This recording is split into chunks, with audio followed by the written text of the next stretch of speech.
balance, justice, in Tagalog, justisya. You will receive here some kind of justice or justisya right here. The universe will give you that type of balance. You could be seeing a lot of angel numbers 333 or a lot of number threes. Just take how this resonates. Okay? So I do see that the universe here is brewing something para bumalanse ang sitwasyon. And we all know justice, justisya, no, is something here that every human being wants to have. So maybe there's someone here who hurt you. That person will be receiving here some kind of justice, is what I'm picking up. Or if not that, your life will be at a balanced state. Wow. Let's see.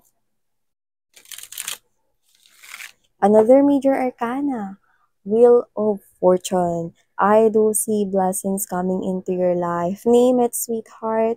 Pero home ang pinaka nakikita ko rito, no? But for some reason, nakakuha rin ako rito na parang there's something about your family, which is, I think, magiging main topic natin dito sa reading ni Ite. But I do see a lot of blessings coming into your life here in the form of money. Maybe this is something here, good health, recovery. Star is the symbol of your wish or dreams coming true. Sun is extreme happiness. We're receiving here happiness here. Ring is a symbol of promise and engagement here. Marriage, maybe someone here will definitely be someone as your future spouse. This book represents knowledge and inner knowing and heart. This is something here that will definitely satisfy you. A satisfied life. Wow. Let's see. A fresh, new beginning. A stable, new beginning. I think there's something here brewing for you guys. Let's see.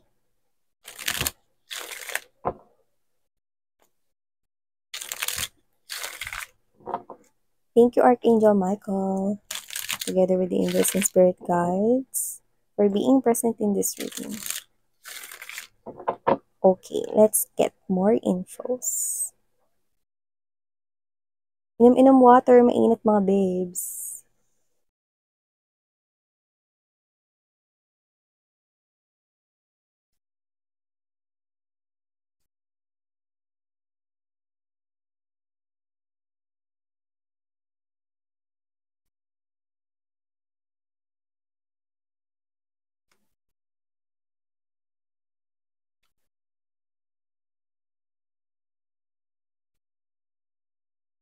No.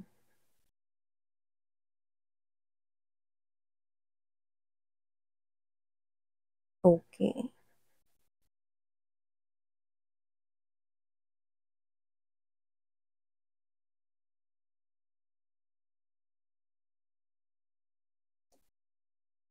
Okay. Wow. Sun is right at the bottom of this reading, which is very beautiful. Okay? So yeah, hi and hello there everyone. Hi new subscribers. Ako po si Yan. Tuloy, welcome. At sa mga returning subscribers, thank you so much for the warm love at support na binibigay niyo po sa akin here. So, if you're interested, no, meron din po tayong mga iba pang mga channels. Ang mga links po ay nasa description box. So, mga babes, no, so nakikita ko here, no, wala tayong gender, babae, lalaki, LGBT, lahat kayo welcome here. And of course, at the end of the day, you always have your free will. Pwede ninyong gamitin yan ng malaya. So, yun yung mga babes, no, nakikita ko rito that with the full card energy, King of Pentacles, Two of Wands, Moon card energy, and there's this Eight of Swords. I do see that this is you, no? Excited ka, no? Maaring meron ditong mga nagtatrabaho sa ibang bansa or kung hindi sa ibang bansa, malayo, no? Like malayo kayo sa pamilya ninyo. This is you, you're excited, but at the same time, nakikita ko rito, no? That this is something here na parang medyo kinakabahan din kayo kasi malayo kayo, no, sa inyong family. Like, hindi mo alam ano yung magiging life mo, malayo ka na, homesick ka, no, iba, namimiss ninyo yung family ninyo, kahit hindi pa kayo umaalis, no, parang namimiss nyo na sila agad, yung iba naman na nagtatrabaho na rin dito, nagsimula na, no, is, malaki yung kinikita mo, no? At inspirasyon mo ang pamilya mo, right at the center of your reading or heart of your reading is the Ten of Cups. Inspirasyon mo yung pamilya mo sa ginagawa mong ito kahit hindi mo alam kung ano yung naghihintay sa'yo, kung ano yung meron para bukas, no? Tuloy lang yung ginagawa mo, no? So, hindi ko alam kung ano talaga yung specific na klase ng trabaho na ginagawa mo. Pero yung iba pwedeng yung body ninyo yung talagang gumagalaw, no? Kasi nakikita ko kayo rito na napapagod kayo, then at the same time, no, parang kahit na sometimes nalilipasan kayo ng gutom here or pagod kayo, no, syempre huwag kayong papalipas ng gutom, no. Pero yung iba nakita ko rito nalilipasan ng gutom, no, tapos pag naiisip nila yung pamilya nila, tuloy lang talaga. So, nakikita ko rito, no, na pakikipagsapalaran, no? Alam niyo yung pakikipagsapalaran, no? Yung parang, alam mo nung bata kami, no? Favorite namin yung Tom Sawyer. Lagi yung kanta nun, like, humayo ka, kaibigang Tom Sawyer. Yung parang, alam mo kasi, si Tom kasi, no? Parang ano yan, laboy yan, eh, no? Tapos yung tropa niyang si Huck, mga nakaka-relate dyan, no? So, ito, parang kahit na anong adventure 'no, na pagdadaanan mo dito, parang ang pamilya mo nagiging inspirasyon at lakas mo, 'no? Nakikita ko rito na kahit parang kulang yung tulog mo, kahit nami-miss mo sila, malayo ka sa kanila, ano, nagtatrabaho ka man sa ibang bansa or sa banyagang bansa or kahit saan, puwedeng sa Pilipinas pero sa ibang parte ng Pilipinas 'no, na malayo ka sa family mo. Nakikita ko rito na parang alam mo yung hindi basta uwian lang 'no, na parang Quiapo to Quezon City, mga ganyan. Like literally yung parang ano, hindi ka makakauwi 'no, ng uwian 'no. Parang nasa malayo ka talagang lugar. You're away from your family and the only means of communication you have is the social media and the text messages and phone calls. So, nakikita ko rito 'no, that you miss your family so much here. Eto 'to, nakita ko rin dito, iba-iba kayo ng pinagdadaanan dito, yung parang nag-iipon kayo 'no ng pera for your family here 'no. Tapos ito meron pa rito 'no with the Eight of Swords energy 'no, Moon card energy and the Ten of Swords. Meron pa ritong yung iba pamilya niyo pa yung nag-traitor dito 'no, yung iba puwedeng nahuli ninyo yung asawa ninyo, may iba palang kinakasama here 'no, sa sarili ninyong bahay. At yung iba naman 'no, na nagpapatayo kayo ng bahay akala mo itinatayo na, yung pala mga babes 'no, iba pala yung ibinahay dito 'no. Tapos yung iba, nakita ko rito na maaaring yung pang panggawa sana ng bahay or pambili ng house and lot 'no, na pinagkaipunan at saka pinaghirapan mo 'no, is puwedeng ipinangsugal, ibinulsa lang or ginamit sa ibang bagay 'no. Yung mga pinapadala pa sa sa'yong mga photos or mga larawan, puwedeng kinuha niya lang pala yun 'no, kay Googles, 'di ba? So, kung sino man 'tong energy na 'to, ang hirap ng pinagdadaanan mo, malayo ka sa pamilya mo, nagbabanat ka ng buto, may mga oras na hindi ka nakakain at nakakatulog ng mahaba or maayos, pero okey lang 'no. Dito nakakaipon ka ng malaki ta's may mga tao pa rito na pamilya pa nila mismo or meron pa rito mga kamag-anak 'no na, nakikinabang sa pera na pinaghirapan mo tapos yung inaasahan mo na dapat ay paggagamitan nun, hindi pala 'no, inilaan doon 'no. So, I'm sorry to see that from here, pero alam mo, ano man yung pinagdadaanan mo dito, whether may napuntahan yung pera mo rito 'no, hindi naman yun para sa lahat, may mga nakuha lang tayong energy rito na yung pamilya niyo pa or kung sino pa yung pinagkakatiwalaan mo ritong asawa mong damuhong na naiwan 'no, or yung ka-live-in partner mo rito 'no, na nagtangay pa talaga rito ng perang pinaghirapan mo or may binahay pa sa sariling bahay mo 'no, or bahay niyo, 'di ba? Ay naku. Pero alam mo, ang kapalit ng lahat ng 'yan ay matatamasa mo ang buhay na pinapangarap mo. Yan. With the star right here in the Six of Pentacles energy, andito na ako, ba't ako susuko? Very good. No? Andito na ako, ba't ako susuko? Tuloy-tuloy lang ang laban dito. Yung iba pwedeng matagal na rin kayo nagtatrabaho dyan, ano man yung trabaho ninyo. Yung iba nakita ko rito yung katawan nyo talaga yung gumagalaw or yung body work. Siguro may mga nagtatrabaho sa factory, may mga nagwo-work sa construction sites or like engineering or architecture, whatever. Mga ganun, yung mga body na yung gumagalaw or mga OFWs, mga domestic helpers, yan, no? So, may ganun tayo nakuha rito. Ano man yung work mo, nasan ka mang panig ng Pinas or nasang panig ng iba't ibang mundo, I mean, iba't ibang bansa sa mundo, no, nakikita ko rito na tuloy-tuloy lang kahit yung iba parang trinedor kayo ng sarili ninyong kadugo, kapamilya or mga pinagkakatiwalaan rito ng buong puso, no? Nakita ko rito na dahil diyan matatamasa mong buhay, no? Na meron ka. Lumalabas ka rito bilang King of Pentacles energy. Ano man yung kinikita mo, pinaghihirapan, pinagpapakapaguran, pinagpapawisan, you're gonna eat your own cake here, sweetheart. You're gonna have this Carabao right in there, no? Regardless kung ano man ang zodiac sign mo, mag-embodies ka ng energy that you will be having this wealth.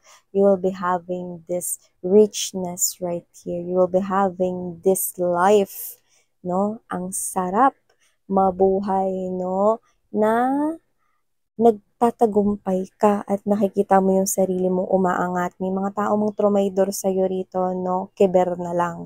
Kasi ito na yung success mo, nagsusumigaw na. Meron man dito, no?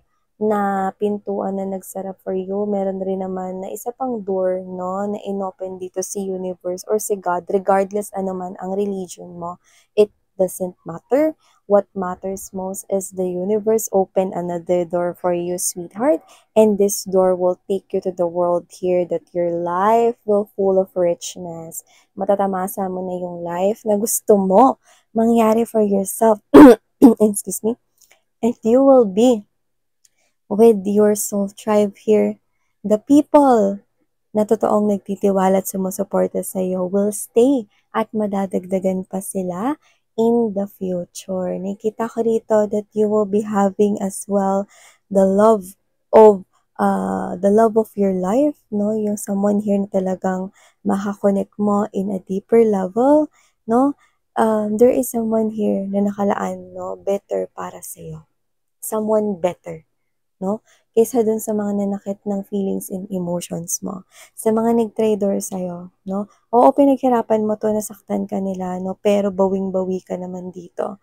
Yung nagastos nilang pera, hindi nila yan makikita or kikitain, no? I'm sorry for my Tagalog.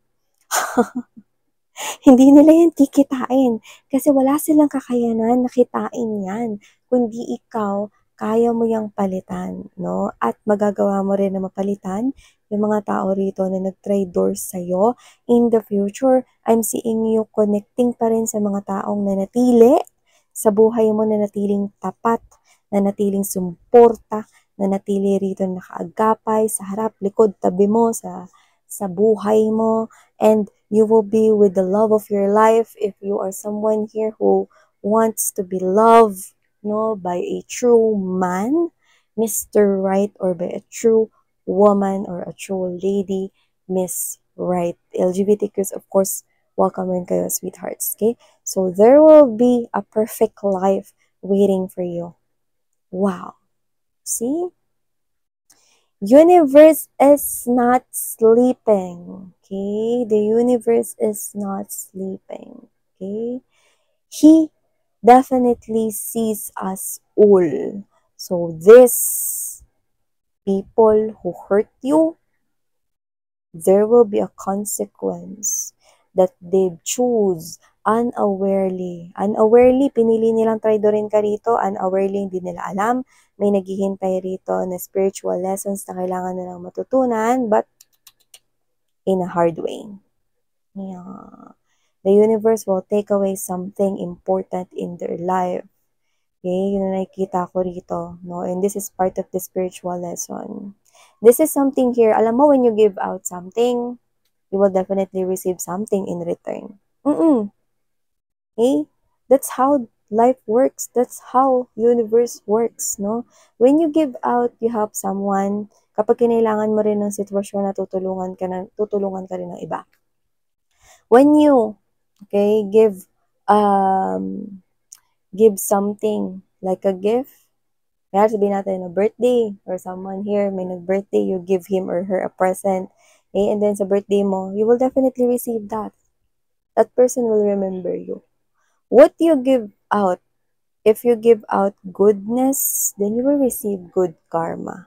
If you give out bad things, or you did something wrong, then it will also reflect back, bounce back to you.